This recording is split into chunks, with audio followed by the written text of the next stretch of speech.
Eh, bueno, estamos de regreso. Hermano Francisco Manzano, donde quiera que te encuentres, he sobrevivido a tu taza, en tu taza que estoy tomando el café en el día de hoy. Sobreviví a ella. Bien, mis amigos, miren. Se avecina ya la celebración de la Constitución, el Día de la Constitución. Es interesante esto, tratarlo un día como hoy en un programa jurídico, porque ya para la próxima semana habrá pasado ese día y ya quizás los eventos de la propia semana ocuparán el tiempo de esta emisora. Y yo, de la Constitución, siempre hay muchas cosas que decir, pero a mí me gusta tratar este tema y tratar sobre ello, cómo se han ido ampliando el catálogo de derechos, para lo que nos interesa, ¿verdad? De derechos en las constituciones, como todos saben, sobre todo después de la Segunda Guerra Mundial. Pero aclarar lo siguiente, miren.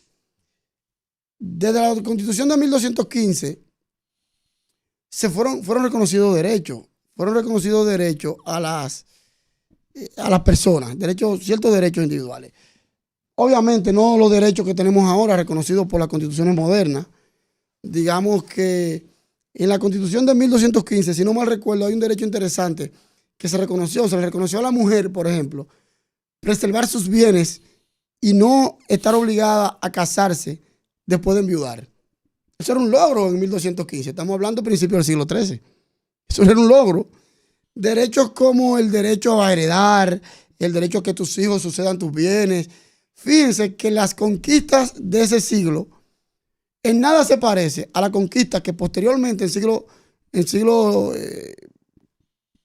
posteriores, la humanidad generó. Esas conquistas distan mucho de esta primera. Y es que se da un fenómeno social. El reconocimiento de derechos es producto siempre de un esfuerzo por la clase que no tiene el derecho. Un esfuerzo que se ve a veces ejecutado, materializado en una revolución, otra vez en presiones políticas, y muchas veces que el Estado va cediendo en funciones también de la presión o de evitar perder el control. Pasó en 1215, Juan Sin Tierra, siempre ocurre ese tema.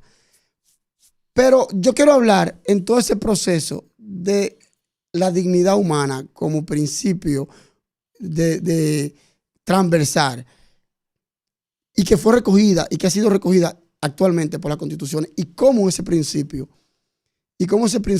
ha sido ahora mismo, es el que protagoniza la Carta de Derechos para mí. Debe ser transversal a todo. Como ustedes saben, es un principio que viene del cristianismo. Es decir, sus orígenes son cristianos. Y es un principio que, digamos, vino a oponerse al principio de honor.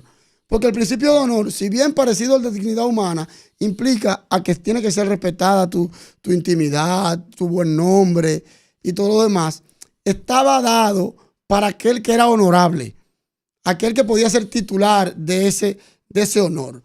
De manera que aquellas personas que no eran de abolengo, aquellos de a pie, como estamos hablando ahorita, que no merecían honor, o aquellos que eran deshonrados, no necesariamente habría que respetarle estos derechos, porque era solamente el que tenía el honor. Para el cristianismo, como todos somos hijos de Dios, y Dios castiga al rico y al pobre si cometen un pecado de la misma forma, no hay un privilegio, entonces el principio de dignidad humana le da frente a Dios a todos, a toda la humanidad, el mismo trato. Con el renacentismo y el humanismo que se genera después del siglo XV, ustedes saben, con el final del medioevo, el hombre centra su foco alrededor del hombre mismo y se coloca en el centro del universo.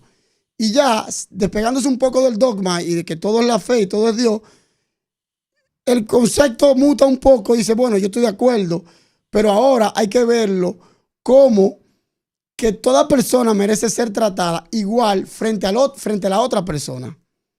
Y ya no por el hecho de ser honorable, sino por el mero hecho de ser persona, de ser humano. Entonces, ese humanismo le da una transformación al concepto de dignidad humana Y ese concepto de dignidad humana, en el siglo XVIII, inspirado por las ideas liberales que se desarrollaron inclusive en el siglo anterior en Inglaterra, pero que como todos saben en Francia fue que tuvo su mayor pico. En el siglo XVIII, estos conceptos son elevados por los enciclopedistas, por Beccaria, por Rousseau y por los ilustrados de este siglo. Y estos principios ilustrados motivaron la Revolución Francesa. Y ese reconocimiento de derechos del hombre que hace la Revolución Francesa reconoce también este principio de dignidad humana ya de una forma diferente, ya más pulida, si se quiere, más acabada que como venía siendo en épocas anteriores. Y obviamente, como lo que ocurrió con la Revolución Francesa fue la toma de posesión de una clase que no estaba en el poder, la burguesía. Es decir, recuerden que la pirámide era clero, nobleza y burguesía. Entonces, ahora la burguesía toma el control y a través del parlamento es quien tiene el control social, digamos, el control de la sociedad, garantiza que el pueblo llano, que fue el que motivó la revolución, sea tratado de manera digna y todos los hombres son iguales ante la ley. Fíjate, ante la ley, ya no ante Dios, no ante Dios necesariamente. ¿Qué ocurre? Siglo XIX, como ustedes saben, interesante, fue un siglo de expansión para muchos. Yo tengo un profesor argentino que se llama Matías Bailone, que él dice que nosotros somos todo el siglo XIX, pero ampliado. Que todo esto ya se desarrolló en el siglo XIX, iniciando por los medios de comunicación, los tabloides y aquellas cosas, que ejercieron un control social en ese debido momento. Que todavía estaban inspirados por la revolución, por las ideas revolucionarias de un siglo anterior. Porque recuerden que la Revolución Francesa fue terminando el siglo XVIII, o sea que el desarrollo fue el siglo XIX. Inspiró otras revoluciones sociales, las revoluciones de 1848 y todo lo demás. Pero eso tuvo un quiebre histórico, dos quiebres históricos. El primero fue la Primera Guerra Mundial. La Primera Guerra Mundial, 1914 y 1918, aunque en 1919 es que se firma la Paz de Versalles, genera repensar nuevamente todo. Bueno, vamos a pensar porque hay que poner reglas para evitar que esto ocurra. En la Primera Guerra Mundial se crea la Sociedad de Naciones, que es una especie de ONU, pero la primera, o sea, a propósito de la Primera Guerra Mundial, que no tuvo ningún sentido. Ningún sentido, porque una década y algo después, o 2 décadas después aproximadamente, 1939, 1 de septiembre, con la invasión de Alemania a Polonia, se arma la Segunda Guerra Mundial.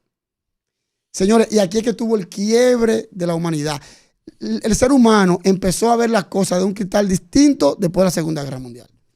Los horrores del Holocausto, o sea, la forma en que el humano trataba al ser humano, las calderas, los baños de vapor, a familias por el mero hecho de ser judío y crearse una raza, y abro comillas, que te hacen diferente a mí.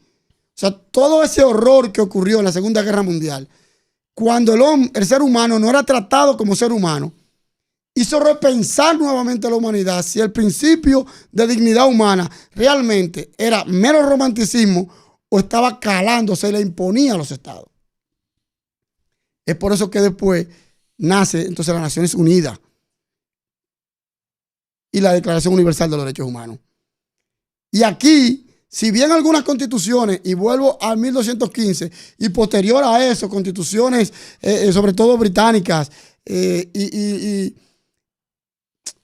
las que se generaron con posterioridad a la Revolución Francesa, y sobre todo México, la Constitución de Cali, por ejemplo, de España, que fue la inspiración de la República Dominicana, parte de ella para la Constitución nuestra, tomaban en cuenta derechos individuales como reconocimiento de ciertos derechos. Ustedes ven la Constitución de 1844 y lo que tiene son 14 artículos de reconocimiento de derechos y se llaman derechos sociales de los dominicanos. Oye, no derechos individuales. Aunque ciertamente reconoce ciertos derechos individuales, sobre todo en el trato del Estado con el dominicano, tratan ese catálogo de derechos sociales, de derecho a la patria, derecho a asociarse, pero tiene que estar autorizado por el Estado. O sea, aún en 1844 estábamos limitados. No estaba presente como lo está ahora, el principio de dignidad humana, que en el año 1945, por la Segunda Guerra Mundial, entonces, con esta declaración de los derechos humanos, las naciones obligan a que todas las constituciones, o inspiran a que todas las constituciones coloquen en su haber una carta de reconocimiento de derechos, siendo el primero y el más transversal el derecho a la dignidad humana, siendo entonces un derecho reconocido como el derecho al respeto por el mero hecho de ser humano, a ser tratado igual ante la ley, a evitar, tiene dos conceptos, tiene dos elementos el derecho a la dignidad humana, uno material, objetivo, y uno subjetivo. El primero, de dignidad humana, tiene que ver con el aspecto material, es decir, a la higiene, el acceso a los alimentos, que el Estado te provee un ambiente donde tú puedes desarrollarte dignamente. Pero tiene otro subjetivo, que es un trato individual, un derecho a la identidad, un derecho a la privacidad, un derecho al honor. Entonces, en estos dos elementos, ambos, después de la Segunda Guerra Mundial, tomaron más importancia de forma que en la Constitución actual ahora mismo se impone este derecho, y es por eso que quería hacer ese comentario. Muchas gracias. Continuamos después de la pausa. Sí.